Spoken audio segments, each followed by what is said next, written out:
This had infuriated the boy to no ends as struggled to grasp the concept. Another major thing that happened towards the end of the 10th month was when Jiraiya had wanted Naruto to learn how to summon toads. The boy, however, had completely dismissed the pervert. Flashback. Enough training. Come here, Gaki, ordered Jiraiya. Naruto looked at his sensei in confusion, before making his way towards the old man. Naruto, I have finally decided that you're strong enough for this. I present you the toad summoning contract. No thanks. Wah, said Jiraiya, after picking himself from the ground due to a massive face fault. How could you not want it? Toads are the best summons out there, he exclaimed. Not interested per sensei, said Naruto as he corrected himself. He really did not want an increase in his gravity field. Toads are weak. All right, brat, I'll summon a toad, and if you can beat him, then you don't have to sign the contract. But if my summon wins, then you'll have your gravity field increased to 5x and you'll have to sign the contract. Agreed. All right. What Naruto had not counted on was the size of the toad Jiraiya would summon. With a cry of summoning no jutsu, the entire training grounds was filled with smoke, and from that smoke arose the 100 feet tall figure of Gamabunta, the toad boss. Jiraiya POV. Why have you summoned by Jiraiya? The toad's voice resonated throughout the grounds, and Jiraiya, who was standing on Gamabunta's head with a smirk, jumped in front of his eyes and said, Shut your trap, Bunta. I've chosen that kid over there to be your next summoner, but he doesn't feel that toads are strong enough. He has also agreed to a match with a summon of my choosing. If you win, he will be your underling. If he wins, well, you're stuck with me. The way you put it, brat, I'm tempted to lose on purpose, but I think I'll show this pipsqueak the power of toad summons. Come, little brat, we fight. You would do well not to underestimate the kid, Bunta. And with those last words of caution, Jiraiya leapt from in front of the toad's eyes and cleared some good distance, before seating himself on a tree branch to watch what he believed to be an impressive but quick fight. Normal POV. Oh crap! Was all Naruto managed to say before the giant toad took a huge leap and crashed into the place where Naruto had been standing moments before. Damn, that's a big toad. From what I remember, summoned beings are connected to their summoner. If their summoner is killed or knocked out, they vanish. But according to the deal, I have to fight Gamabunta. He's big, too big. That means he'll probably be slow, thought Naruto before he was forced to dodge a series of slashes from the toad boss dagger. Well, that's it for the slow theory, but he still can't turn fast enough and he's not agile enough. I'll have to use that to my advantage. Without wasting a second, the blonde demon vessel formed the Kai hand seal and released the gravity field around him. Feeling considerably lighter, he used his chakra to meld into the shadow of the tree. Oh, you brat. Where are you? Come out and face me, yelled Gamabunta. What the hell?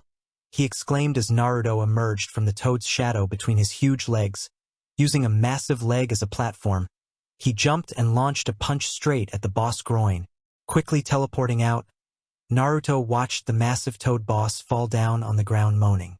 Trying to press his advantage, Naruto dashed forward at inhuman speeds and jumped, hoping to land at the toad's head. Instead, he was caught in mid-air by a rather wet tongue and thrown halfway across the training grounds. Naruto managed to break his fall by grabbing hold of tree branch and swinging himself so that he was sitting on it. Let's see, kunai will obviously not hurt him. The same goes for shuriken. The only things I'm left with are explosion notes, my speed and strength. But I need him to stay in one place so that I can plant the explosive notes, and then I have to get out in time. Yes, that's it. And with that, Naruto jumped down. Still hidden from the toad's eyes, Naruto formed the seals for Cage Main, except that he whispered, Shadow Style. Shadow Entrapment Jutsu. Molding his chakra in a pattern different from the traditional Cage Main, he released his chakra. Almost immediately, the toad boss stopped his search as he struggled against invisible bindings.